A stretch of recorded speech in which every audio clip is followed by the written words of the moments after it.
Student, पिछली video में हमने ये जो पाठ पढ़ा था, कौन सा था पाठ का नाम क्या था? प्रजातंत्र का विकास, अध्याय 16। तो आज हम इसको कहाँ तक छोड़ा था अपन ने? नौकरशाही कहलाते हैं तक, है ना। तो उसके बाद से आगे से अपन पढ़ना शुरू करते हैं। तो पेज नंबर कितने पे आएंगे? 107 पर ये लिखा है ना, अधिकारियों द्वारा सहायता की जाती है जो नौकरशाह कहलाते हैं। अब आते हैं अपन न्यायपालिका, अदालतें। नियमों का उल्लंघन करने वाले अपराधियों और कानूनों की अवहेलना करने वालों के दंडित करती है। कौन? न्यायपालिका। यह साथ ही लोगों के मूलभूत अधिकारों की रक्षा भी करती है और नागरिक और आपराधिक मामलों की सुनवाई करती है। न्यायपालिका संविधान की व्याख्या भी करती है। न्यायपालिका का एक प्रजातंत्र में बहुत महत्वपूर्ण स्थान है। न्यायपालिका को अपने निर्णयों को प्रदान करने में निष्पक्ष होना चाहिए, जिससे यह कार्यपालिका और विधायिका के असंगत दबावों से स्वतंत्र रह सके। सरकार के निर्णय बहुमत के सिद्धांत पर तय किए जाते हैं। सभी लोग किसी एक विषय पर समान मत नहीं रख सकते, अतः बहुमत का मत ही क्रियान्वयन हेतु लिया जाता है। लेकिन साथ ही सरकार क्षेत्रीय, भाषाई और धार्मिक रूप में अल्पमत वाले लोगों के हितों को भी अनदेखा नहीं कर सकती है। इसलिए अल्पसंख्यकों को अपनी भाषा, लिपि और संस्कृति को संरक्षित रखने का अधिकार प्राप्त है। उन्हें साथ ही स्वयं के लिए विशेष शैक्षणिक संस्थान स्थापित करने का भी अधिकार है।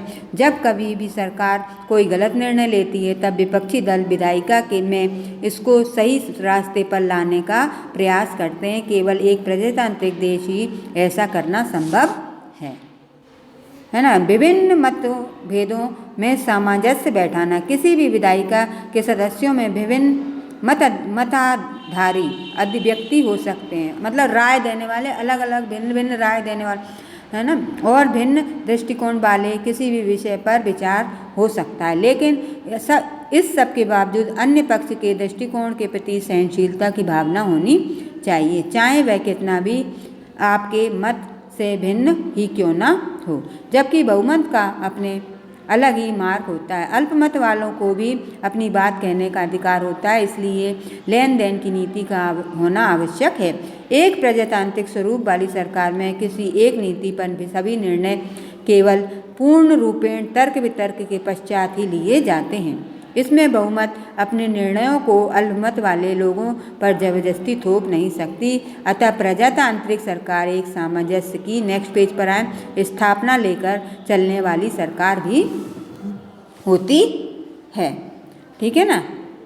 इसके बाद प्रायः इसमें होने वाले औपचारिक और अनौपचारिक बातचीत इन व्यवस्थित को आपस में सुलझाने में सहायता प्रदान करते हैं। अतः प्रजातंत्र ही एक आदर्श रूप वाली सरकार है, मानवीय गौरव को बढ़ावा देने वाली सरकार। यद्यपि सभी सरकारों का मुख्य उद्देश्य किसी विकास करना होता है, लेकिन एक प्रजातांत्रिक सरकार का विश्वास होता है कि विकास का फायदा जनसंख्या के निम्नतम स्तर तक पहुंच सके। इसका उद्देश्य होता है कि सामाजिक न्याय का विकास हो और यह अमीरों और गरीबों के मध्य व्याप्त असमानता को दूर करने का कठिन परिश्रम करती है। एक प्रजातांत्रिक सरकार इसके लिए बहुत से कल्याणकारी उपायों को लागू करती है, जिसमें समाज के आर्थिक और सामाजिक रूप से पिछड़े हुए लोगों के विकास हो सके। इसके द्वारा उठाए गए निम्न कदम और प्रयास होते हैं। पहला है यह वह सुनिश्चित करती है कि अनुसूचित जातियां, अनुसूचित जनजातियां और अन्य पिछड़े वर्गों के लोगों को नौकरियां और शैक्षणिक संस्थाओं में आरक्षण की सुविधा प्राप्त हो। ऐसा इसलिए किया जाता है जिससे उसको ऐसी सुविधाएं प्राप्त हो जिससे उनको लंबे समय से वंचित रखा गया हो। नंबर 2, कानून के अंतर्गत अस्पष्टता को दंडनीय अपराध घोषित कर दिया गया है। तीसरा है, सरकार पिछड़े वर्ग के लोगों के लिए कम कीमत वाले घरों की सुविधा उपलब्ध कराती है। चौथा है, अन्य कई कल्याणकारी योजनाएं जैसे पिछड़े वर्गों के लिए सरकार द्वारा आरंभ की गई हैं। ठीक है ना। तो ये तो आपका चैप्टर हो गया आज कंप्लीट। अब इसके अभ्यास कार्य करते हैं। तो पहला दिया है बहुविकल्पीय प्रश्न, जो दिए हैं उन्हीं को करना है और बाकी जो नहीं दिए उनको अपन छोड़ते चलेंगे। ठीक है ना। अब महान क्रांति घटित हुई थी। कब हुई थी महान क्रांति? महान क्रांति घटित हुई थी कहाँ हुई थी? फ्रांस में, एथेंस में, पाकिस्तान में या इंग्लैंड में? तो अपन इंग्लैंड पर चिन्ह लगाएंगे। अगला है फ्रांस क्रांति घटित हुई थी, कब घटित हुई थी? 1789, है ना, 1789 ईस्वी में। अगला है रॉबर्ट मुगाबे की एक तानाशाह सरकार के मुख्य थे, कौन के थे? तो जिम्बाब्वे के। ठीक है, नेक्स्ट पेज पे आइए। E.M. फॉरेस्टर एक प्रसिद्ध खालिस्तान में था, कौन था? लेखक। ठीक है, अब जो 5वां वाला आप छोड़ दीजिए। अगला है रिक्त स्थानों की पूर्ति कीजिए। तो पहला है खालिस्तान स्वरूप वाली सरकार में कार्यपालिका विधायिका से स्वतंत्र होती है, तो राष्ट्र अध्यक्ष। इसमें अपन खालिस्तान में क्या भरेंगे? राष्ट्र अध्यक्ष। दूसरा छोड़ेंगे, तीसरा भरेंगे न्यायपालिका ही खालिस्तान को व्याख्यात करती है, तो संविधान को। ठीक है ना। चौथा है E.M. फॉरेस्टर के अनुसार प्रजातंत्र के लाभ खालिस्तान होते हैं 2 गुने। ठीक है, अब आते हैं निम्नलिखित वाक्य पर सही अथवा गलत पर गलत का निशान लगाइए। तो पहला छोड़ देते हैं। दूसरे से सन 1989 मतलब 89 ईस्वी में फ्रांस क्रांति ने केवल स्वतंत्रता को प्रस्तुत किया, यह सही है। दूसरा है हमारा पड़ोसी देश पाकिस्तान ऐसा ही एक धार्मिक राष्ट्र है, यह भी सही है। और अगला है एक प्रजातंत्र में वास्तविक शक्ति लोगों अथवा जनता के हाथ में होती है, यह भी सही है। अब आते हैं सही मिलान कीजिए। तो सही मिलान करने के लिए प्रजातंत्र की अवधारणा एथेंस, रानी एलिजाबेथ द्वितीय राजशाही, धार्मिक राष्ट्र पाकिस्तान, धर्मनिरपेक्ष राष्ट्र भारत और एडोल्फ हिटलर कौन है? तानाशाह। अब आते हैं अति लघुत्तरीय प्रश्न पर। तो इसमें अपन दूसरा वाला ही अकेला करेंगे कि कौन से वर्ष में इंग्लैंड की महान क्रांति घटित हुई? तो उत्तर लिखा है 1688 में। अगला है, अब आते हैं लघु उत्तरीय प्रश्न पे।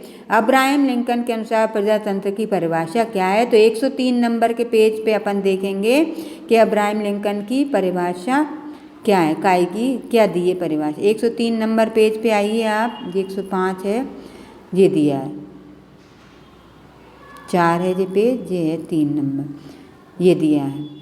अब्राहम लिंकन के शब्दों में प्रजातंत्र लोगों द्वारा बनाई हुई सरकार है, यह उसकी सरकार है और उसके लिए ही इस सरकार का निर्माण होता है।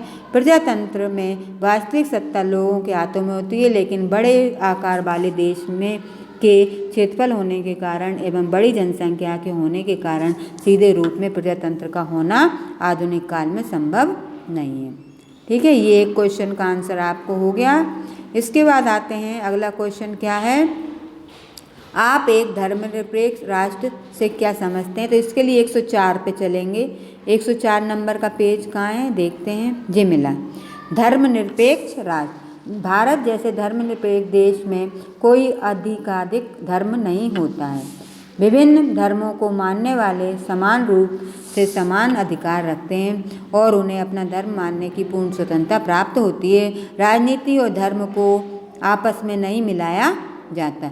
विभिन्न धर्मों एवं विश्वासों को मानने वाले लोगों को अपने अपने धार्मिक स्थल का निर्माण करने और उस पूजा करने का अधिकार होता है। राज्य द्वारा कोई भी धार्मिक क्रिया को विशेष रूप से वित्तीय सहायता नहीं दी जाती है।